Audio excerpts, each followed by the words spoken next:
അന്തോണിച്ചന്റെ BJP. മോൻ ജീവിച്ചിരിപ്പുണ്ടെന്ന് മനസ്സിലായി. നിയമസഭാ തെരഞ്ഞെടുപ്പിന്റെ എൻ.ഡി.എ സ്ഥാനാർത്ഥി പട്ടിക വന്നപ്പോൾ അതിലൊന്നും അന്തോണിച്ചന്റെ മകന് ഇടമില്ല. അതിനെക്കുറിച്ച് അന്തോണിച്ചന്റെ മകൻ തന്നെ സത്യാവസ്ഥ മനസ്സിലാക്കി യാഥാർത്ഥ്യം തുറന്നു പറഞ്ഞു. ഇന്ന് 140 മണ്ഡലങ്ങളിലും എൻ.ഡി.എ വളരെ നല്ല സ്ഥാനാർത്ഥികളെ നിർത്തിയിട്ടുണ്ട്. അതെ, എൻ.ഡി.എ കേരളത്തിൽ 140 മണ്ഡലത്തിലും നല്ല സ്ഥാനാർത്ഥിയാണ് നിർത്തിയിരിക്കുന്നത്. കൃത്യം. അതിനർത്ഥം ഞാൻ ഒരു മരപ്പാഴാണ്, ഞാൻ ഒരു നല്ല സ്ഥാനാർത്ഥിയല്ല എന്ന് അവരും മനസ്സിലാക്കി, ഞാനും മനസ്സിലാക്കി എന്നുള്ള യാഥാർത്ഥ്യം അദ്ദേഹം തന്നെ മൈക്കിൻ്റെ മുന്നിൽ പറയുമ്പോൾ നമ്മളത് അംഗീകരിക്കേണ്ടതുണ്ട്. സ്വയം ഒരു മരപ്പാഴായതുകൊണ്ട് നീ മത്സരിക്കേണ്ട, മത്സരിച്ചിട്ട് ഒരു കാര്യമില്ല, നീ വായിക്കാത്ത നാവും വെച്ചുകൊണ്ട് എവിടെയെങ്കിലും പോയിരുന്നാൽ മതി, അത്രമാത്രം വെറും ബനാനയാണെന്ന് ബി.ജെ.പിക്കാർ കഴിഞ്ഞ കുറച്ചു വർഷം കൊണ്ട് മനസ്സിലാക്കി മൂലക്കിരുത്തിയിരിക്കുകയായിരുന്നു. ഇന്നാണ് എവിടെന്നോ കയറും പൊട്ടിച്ച് നേരെ വന്നിരുന്ന് കേരളത്തെക്കുറിച്ച് 2 വാചക കസർത്ത് അടിക്കാൻ വന്നു. അതിനിടയിൽ ഗംഭീര പ്രവചനം കൂടി നടത്തി. താങ്കളത് പറഞ്ഞാൽ പോരാടെ. ബി.ജെ.പിയുടെയും എൻ.ഡി.എയുടെയും കേരള ചരിത്രത്തിലെ ഏറ്റവും നല്ല പ്രകടനമാണ് അവിടെ വരാൻ പോകുന്നത്.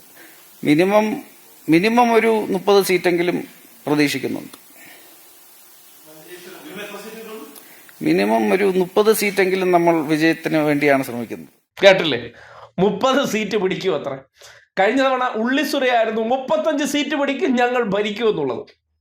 ഉള്ളിസുരയ്ക്ക് ശേഷം ആര് എന്ന് ചോദിക്കുമ്പോൾ ആളുണ്ട്. അത് അന്തോണിച്ചന്റെ പുത്രൻ. ഈ മത്തം കുത്തിയ കുമ്പളം മുളയ്ക്കില്ലെന്ന് പറയുന്നത് കൃത്യമാണ്. മുള്ളിന്റെ മൂട്ടിൽ മുള്ളേ കുരുക്കുള്ളൂ. അന്ന് മനോരമയൊക്കെ ഉണ്ടായിരുന്നതുകൊണ്ട് അന്തോണിച്ചൻ കേന്ദ്രത്തിന്റെയും കോൺഗ്രസിന്റെയും ഒക്കെ വലിയ ആളായി മാറി.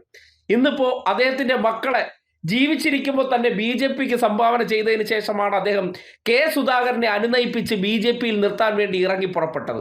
കുടുംബത്തിനകത്ത് സ്വന്തം മോനെ അനുനയിപ്പിച്ച് കോൺഗ്രസിൽ കൊണ്ടുവരാൻ അദ്ദേഹത്തിന് ശേഷിയില്ല. പക്ഷേ കെ സുധാകരനെ പറഞ്ഞ് അനുനയിപ്പിക്കാൻ വേണ്ടി ഇറങ്ങി പുറപ്പെട്ട വ്യക്തിക്ക് ഇത്രയും ദിവസമായിട്ട് ഈ മണ്ടരി പോയ മോനെങ്കിലും ഒന്ന് പറഞ്ഞ് മനസ്സിലാക്കിയിടാ, കോൺഗ്രസ് വരാൻ പോകണമെന്നുള്ളൊരു പ്രതീക്ഷയൊക്കെ ഉണ്ട്, നീ വരണമെന്ന് പറഞ്ഞ് പാർട്ടിയിലേക്ക് ഉപദേശിച്ച് മടക്കി കൊണ്ടുവരാൻ പോലും പറ്റാതെ കോൺഗ്രസിന്റെ മുതിർന്ന നേതാക്കന്മാരെല്ലാം ബി.ജെ.പിക്ക് യുവത്വത്തെ സംഭാവന ചെയ്തുകൊണ്ട് അവർ തന്നെ ഈ നാട്ടിൽ പ്രഖ്യാപിക്കുന്നു കോൺഗ്രസിന് ഇനി ബാല്യമില്ല എന്നുള്ള കാര്യം. എന്നിട്ട് ഒരു തെരഞ്ഞെടുപ്പ് കാലഘട്ടത്തിൽ വീണ്ടും വന്നു നിന്ന് കോൺഗ്രസ്സുകാരെ തോൽപ്പിക്കുമെന്ന് പറയുന്ന അവരുടെ തലമുതിർന്ന നേതാവിൻ്റെ മകനെയൊക്കെ കണ്ടിട്ട് ഈ നാട്ടിലെ മതേതര വിശ്വാസികളായിട്ടുള്ള ന്യൂനപക്ഷക്കാർക്കെല്ലാം പിന്നെയും ആന്റണിയെയും കോൺഗ്രസിനെയാണ് വിശ്വാസം എന്ന് പറഞ്ഞെങ്കിൽ നേരത്തെ പറയുന്ന പോലെ നിങ്ങളെ പടച്ചോന് പോലും രക്ഷിക്കാൻ പറ്റില്ല. കാര്യം ആന്റണിയുടെ മോൻ്റെ അത്ര ബുദ്ധി പോലും നിങ്ങൾക്കില്ല എന്നുള്ള യാഥാർത്ഥ്യമാണ് കേരളം മനസ്സിലാക്കുന്നത്.